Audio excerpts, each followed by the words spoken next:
स्वर्ण जातियों को अगर ना भी डाला जाए तो ओबीसी और अन्य समुदाय के लोगों का वोट बटोरने में काबिल साबित होती हैं और इसका असर हमें विधानसभा चुनाव में कहीं न कहीं देखने को मिला था। लेकिन बीजेपी जिस तरह इस समय उनके साथ कर रही है, उन्हें थोड़ा-थोड़ा साइड कर रही है और खुद वसुंधरा राजे उनसे साइड होती हुई नज़र आ रही, तो ये बीजेपी के लिए कई मुश्किलें खड़ी कर सकता है।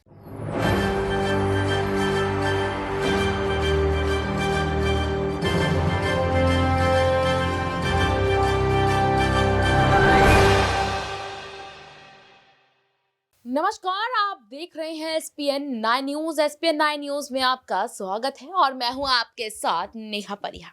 एक तरफ मध्य प्रदेश तो दूसरी तरफ राजस्थान। दोनों ही राज्यों पर इस वक्त विपक्ष की नजरें गड़ी हुई हैं और गड़े भी क्यों ना।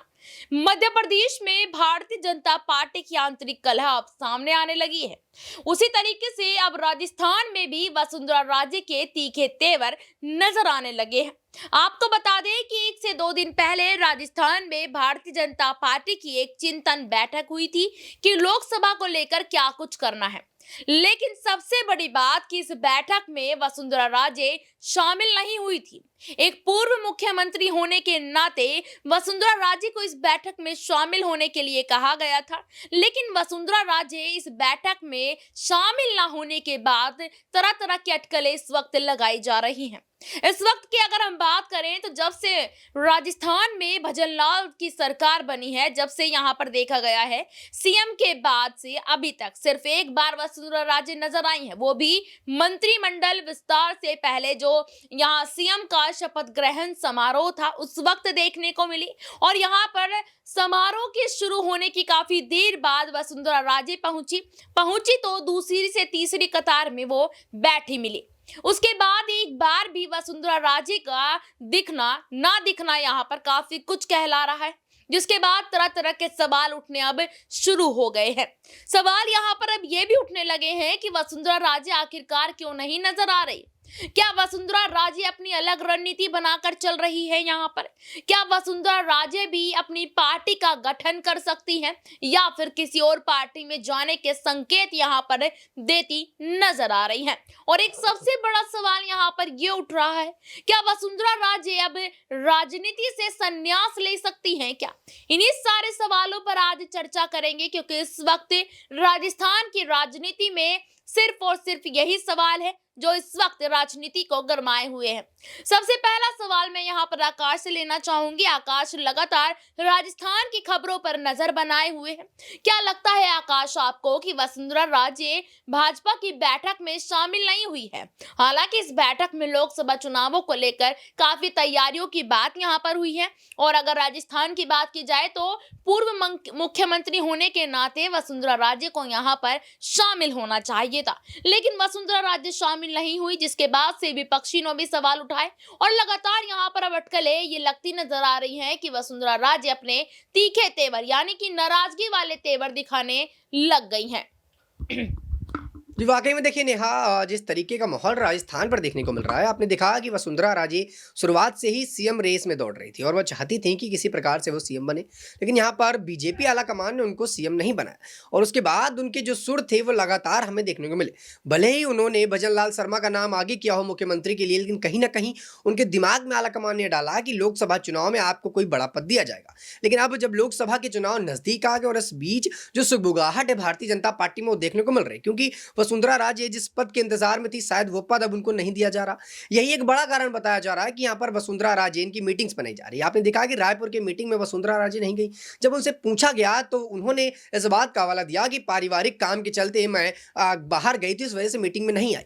वसुंधरा राजे की बीजेपी में इस मीटिंग में ना शामिल होना कई सवाल अपने आप में खड़े करता है। कहीं ना कहीं वसुंधरा राजे की जो बगावती तेवर हमें देखने को मिल रहे हैं, ये अभी से नहीं बल्कि चुनाव से पहले। आप अगर आपको याद हो तो विधानसभा चुनाव के दौरान और उससे पहले भी जब यहाँ पर उनको टिकट नहीं दिया जा रहा था, तब वसुंधरा राजे लगातार नाराजगी दिखा रही थी और उस नाराजगी के साथ साथ उनके पार्टी के जो दल के जो लोग थे, जो उनके समर्थक थे, वो बता रहे थे कि वसुंधरा राजे को टिकट न देना बीजेपी के लिए गलती हो सकती है।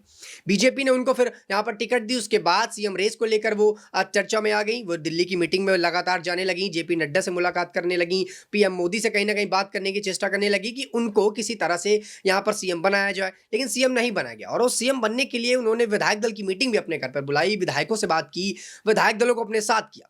हालांकि उस वक्त जो देखा जा रहा था उस पर विधायक दल की लगातार पसंद वसुंधरा राजे ही बनी थी कि उनको ही सीएम बनाया जाए, लेकिन वसुंधरा राजे को सीएम पद में नहीं बैठाया गया, सीएम कुर्सी नहीं दी गई और कहीं ना कहीं बीजेपी आलाकमान ने बड़े पद की उनकी गुंजाइश बताई गई। तो कहीं ना कहीं वसुंधरा राजे इसी वजह से अब तक शांत थी, लेकिन अब शायद वो पद भी नहीं दिया जा रहा है जो वसुंधरा राजे को बताया गया था कि लोकसभा चुनाव में मिलेगा। और इसीलिए कहीं ना कहीं वसुंधरा राजे अपने वो तेवर थोड़े थोड़े करके दिखा रही हैं।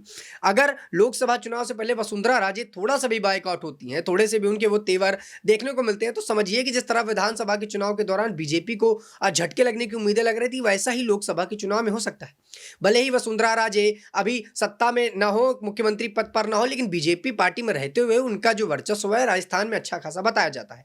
मंत्रियों के साथ, विधायकों के साथ उनकी अच्छी खासी बातचीत और बोलबाला भी, और जनता भी उनके साथ अच्छा खासा जुड़ी हुई है। तो कहीं ना कहीं वसुंधरा राजे के पास एक बड़ा वोट बैंक है राजस्थान में अभी भी बीजेपी को जीत दिलाने के लिए। और ऐसे में अगर वो थोड़ा सा बैक फुट पे जाती हैं तो बीजेपी का वो वोट कट सकता है जो लोकसभा के चुनाव के लिए तैयार कर रहा था। और भजन लाल को शायद इसीलिए उन्होंने उतारा था कि जो ब्राह्मण वोट है वो राजस्थान से बटोरा जा सके, इसके साथ जो स्वर्ण जातियां हैं वो भी इनके साथ आ सके, और यही काम के लिए उन्होंने यहाँ पर भजन लाल को उतारा। लेकिन वसुंधरा राजे भी अभी भी स्वर्ण जातियों को अगर ना भी डाला जाए तो ओबीसी और अन्य समुदाय के लोगों का वोट बटोरने में काबिल साबित होती हैं, और इसका असर हमें विधानसभा चुनाव में कहीं ना कहीं देखने को मिला था। लेकिन बीजेपी जिस तरह इस समय उनके साथ कर रही है, उन्हें थोड़ा थोड़ा साइड कर रहे हैं, और खुद वसुंधरा राजे उनसे साइड होती हुई नजर आ रही, तो ये बीजेपी के लिए कई मुश्किलें खड़ी कर सकता है। बिल्कुल, यहाँ पर आकाश ने एक बात कही है कि कहीं ना कहीं राजस्थान में वसुंधरा राजे का एक अलग ही दबदबा है।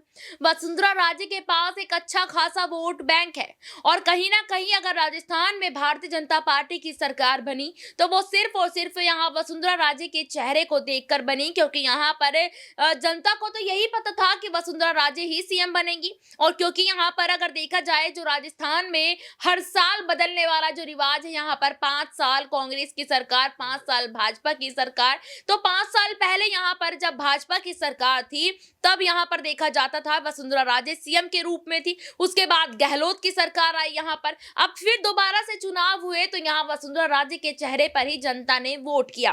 लेकिन जब यहाँ पर भारतीय जनता पार्टी ने वसुंधरा राजे के चेहरे को साइड हटाकर भजन लाल को सीएम बना दिया, क्या यहाँ पर भारतीय जनता पार्टी वसुंधरा राजे को साइड कर एक अच्छा खासा वोट बैंक तो नहीं खो रही है आकाश यहाँ पर? बिल्कुल देखिए, मुझे ऐसा लगता है कि भारतीय जनता पार्टी ने जिस प्रकार का काम किया, न सिर्फ राजस्थान बल्कि अगर मध्य प्रदेश की बात करें तो शिवराज को कहीं ना कहीं साइड करना बीजेपी के लिए गलती साबित हो सकती है। बीजेपी भले ही दूसरे नेताओं को लाना चाहती है, यादव वोट बैंक को साधना चाहती है उत्तर प्रदेश और बिहार में, लेकिन कहीं ना कहीं वो अपने पुराने नेताओं के साथ जो दूरियां बना रही है वो विधानसभा चुनाव के बाद से अब लोकसभा चुनाव में उनको दिक्कत दे सकती है। विधानसभा चुनाव में भले ही उन पुराने नेताओं ने अपना पूरा दम लगा दिया जिताने के लिए, और अगर आप ध्यान दें तो मध्य प्रदेश की सियासत पर शिवराज सिंह चौहान ने अपना पूरा दम लगा दिया था बीजेपी को जिताने के लिए, और पूरा श्रेय दिया जाता। खुद सिंधिया ने आके इस बात का जो है गवारा किया था और बताया था आके कि शिवराज के चक्कर में ही यहाँ पर बीजेपी जीती। और शिवराज का जो दबदबा है मध्य प्रदेश में वो आप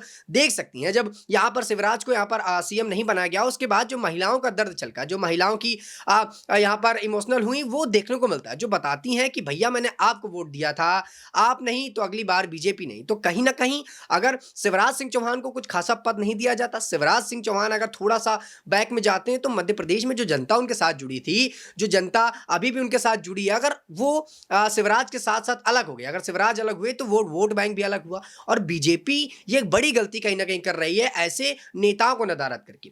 शिवराज सिंह चौहान के ले लीजिए या फिर यहाँ पर वसुंधरा राजे को, ये दोनों ही ऐसे कद्दावर नेता हैं जो बीजेपी पे बड़ा दम रखते हैं आज भी वोट बटोरने के लिए।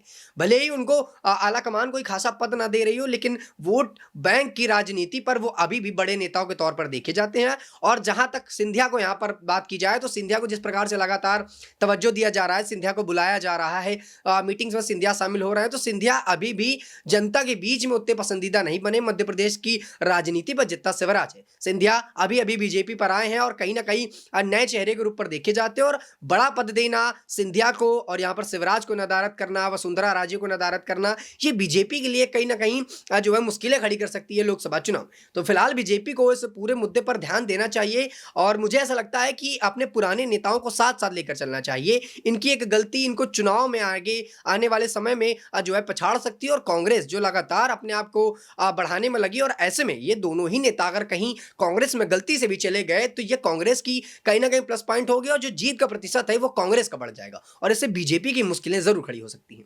आप बिल्कुल सही बात यहाँ आकाश ने कही है कि मध्य प्रदेश हो या फिर राजस्थान हो, दोनों राज्यों में दिग्गज नेताओं को दरकिनार कर भारतीय जनता पार्टी एक बड़ी गलती कर रही है और शायद इस गलती का भी एहसास नहीं होगा, लेकिन लोकसभा चुनावों के बाद जरूर भारतीय जनता पार्टी को एहसास होगा कि यहाँ पर दोनों राज्यों में दिग्गज चेहरे यानी कि पूर्व मुख्यमंत्रियों को कैसे दरकिनार यहाँ पर कर दिया और उनको कोई तवज्जो नहीं दी जा रही।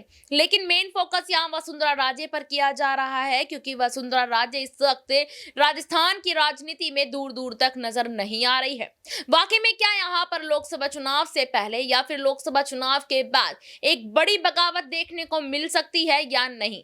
क्या मानना है आपका इस रिपोर्ट पर? कमेंट बॉक्स में अपनी राय जरूर दें। और फिलहाल के लिए इतना ही, फिर मिलेंगे आपसे किसी नए मुद्दे के साथ। तब तक के लिए देखते रहिएगा SPN9 न्यूज। धन्यवाद।